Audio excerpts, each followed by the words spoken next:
आणि आता पाहूयात लोकसभेचा महासंग्राम।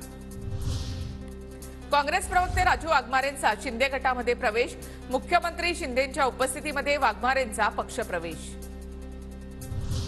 नवनीत राणा भाजपमध्ये, त्यांचे पती स्वाभिमानी पक्षात, एका घरामध्ये दोन पक्षाचे लोक कसे राहतात यावर पीएचडी करणार बच्चू कडू यांचा टोला।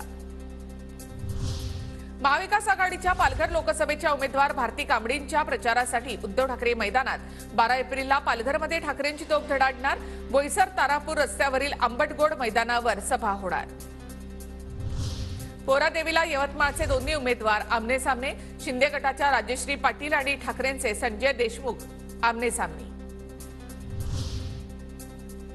अकोल्यामध्ये काँग्रेसचे उमेदवार डॉक्टर अभय पाटील यांना पेन्शनर संघटना आणि प्रहार जनपक्षाचा पाठिंबा, अकोल्यामध्ये तिरंगी लढत। वर्धा मतदारसंघामध्ये महायुतीचे उमेदवार रामदास तडस यांच्या सुनेचा नामांकन अर्ज कायम, पूजा तडस यांच्याकडून अर्ज मागे न घेण्याचा निर्णय। वर्ध्यामधून 24 उमेदवार निवडणुकीच्या रिंगणात।